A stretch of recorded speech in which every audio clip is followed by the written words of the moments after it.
Hello everyone, কেমন আছেন সবাই? আশা করি সবাই খুবই ভালো আছেন। আমি চলে আসলাম আবারও আরেকটি নতুন ব্লগ ভিডিও নিয়ে। অনেক দিন পরে এসেছি, তো আশা করি ভিডিওটি আপনাদের ভালো লাগবে। প্রথমে আমি কড়াইয়ে সর্ষের তেল দিয়ে এখানে দুটো তেজপাতা দিয়ে দিয়েছি, তারপর জিরা ফোড়ন দিয়ে পেঁয়াজ কুচি দিয়ে দিলাম। খুব ভালো করে পেঁয়াজটা ভেজে নেব। একটু হালকা ব্রাউন কালার হয়ে এলে এখানে আমি দিয়ে দিলাম আদা রসুন বাটা 2 চা চামচ, দিয়ে দিলাম জিরা বাটা, পেঁয়াজ বাটা দিয়ে একসাথে খুব ভালো করে নেড়ে নিচ্ছি। খুব ভালো করে কষিয়ে এখানে আমি দিয়ে দেব স্বাদ মতো লবণ, পরিমাণ মতো হলুদ গুঁড়া। এখানে আমি 1 চা চামচ হলুদ গুঁড়া দিয়েছি 1 চা চামচ ধনে গুঁড়া। এখন দিয়ে দিব লাল মরিচের গুঁড়া 1 চা চামচ, আর অল্প করে পানি দিয়ে এখানে আমি খুব ভালো করে কষিয়ে নেব। তো বেশ কিছুক্ষণ আমি একটু করে পানি মিশিয়ে কষিয়ে নিচ্ছি।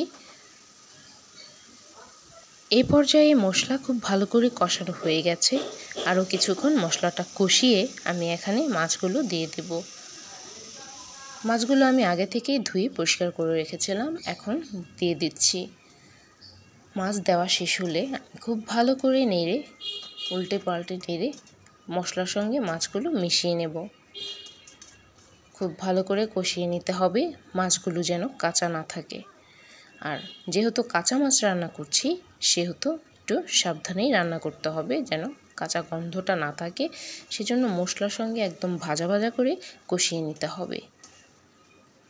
তো খুব ভালো করে কষিয়ে নিয়েছি।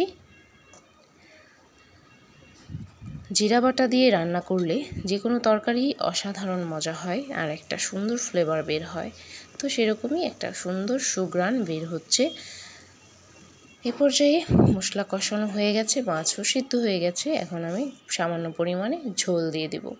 এই ঝোলটা ফুটে ওঠা পর্যন্ত আমি অপেক্ষা করব। এখন আমি একটু ঢেকে দেব। যখন ঝোলটা টকবক করে ফুটবে তখন আমি একটু লেবুর রস দিয়ে দিলাম। যেহেতু কাঁচা মাছ রান্না করছি, তো কোনো রকম বাজে এক্সট্রা গন্ধ যেন না থাকে সেজন্য আমি একটু লেবুর রস দিয়ে দিলাম। এখন দিয়ে দিচ্ছি ভাজা জিরার গুঁড়ো, খুবই অল্প পরিমাণে দেব। যেহেতু এখানে আমি লেবুর রস ইউজ করেছি, আমার মাকে আমি দেখেছি কোনো টক জাতীয় কোনো তরকারিতে জিরা দিত না।